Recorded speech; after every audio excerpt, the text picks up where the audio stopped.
এই মুহূর্তে সরকারের বড় চ্যালেঞ্জ হলো বাজার নিয়ন্ত্রণ বা মূল্যবৃদ্ধির লাগাম টানা। তাই চলতি বাজেটে মূল্যস্ফীতি নিয়ন্ত্রণে রাখাটাই সবচেয়ে বড় চ্যালেঞ্জ হিসেবে দেখছেন অর্থমন্ত্রী।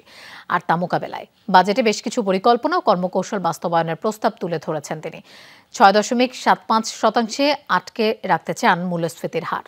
শিয়া বাটার, অ্যালোভেরা ও ভিটামিন ই সমৃদ্ধ লিলি বিউটি সোপ। মূল্যস্ফীতির লাগাম টেনে ধরা যাচ্ছে না। সার্বিক হার 2 অঙ্কের ঘর ছুঁই ছুঁই। যদিও খাদ্য মূল্যস্ফীতি 2 অঙ্কের ঘর আগেই পার করেছে, এতে মানুষের ক্রয় ক্ষমতা কমে যাচ্ছে। এমন পরিস্থিতিতে মূল্যস্ফীতির নিয়ন্ত্রণকে চ্যালেঞ্জ হিসেবে দেখছে সরকার। 2024-2025 অর্থ বছরের বাজেট উপস্থাপন করবেন। নতুন বাজেটে মূল্যস্ফীতির হার 6% আটকে রাখার প্রাক্কলন করা হয়েছে।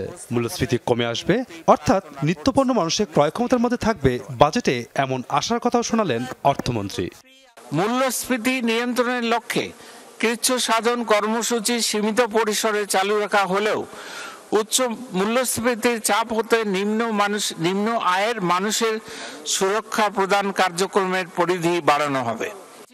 মূল্যস্ফীতি নিয়ন্ত্রণে রাখতে বেশ কিছু কৌশল গ্রহণের প্রস্তাব করা হয়েছে। টিসিবির সক্ষমতা বৃদ্ধির পাশাপাশি ফ্যামিলি কার্ডের আওতা সম্প্রসারণের কথা বলেন অর্থমন্ত্রী। মূল্যস্ফীতির চাপ থেকে সাধারণ মানুষকে সুরক্ষা দিতে ফ্যামিলি কার্ড, ওএমএস ইত্যাদি কার্যক্রম জোরদার করা হয়েছে। আমাদের গৃহীত এসব নীতি কৌশলের ফলে আশা করছি আগামী অর্থবছরে মূল্যস্ফীতি 6.5% নেমে আসবে। মূল্যস্ফীতি নিয়ন্ত্রণে রাখার পরামর্শ দিচ্ছেন অর্থনীতিবিদরাও। বলছেন নিত্যপণ্যের দাম সহনীয় রাখতে বাজার ব্যবস্থাপনায় সংস্কার আনতে হবে। মূল্যস্ফীতিজনিত যে চ্যালেঞ্জ, সেটা আসলে বাজার ব্যবস্থাপনাগত, সেটা আসলে এক ধরনের প্রাতিষ্ঠানিক এবং কাঠামোগত এবং যার জন্য আইনগত পরিবর্তন দরকার। মনিটারি পলিসি, ফিসক্যাল পলিসি এবং একই সাথে ইনস্টিটিউশনাল অ্যান্ড লিগ্যাল ইস্যুস, এই 3টি জায়গা বা 4টি জায়গাতে সরকারকে একসাথে কাজ করতে হবে।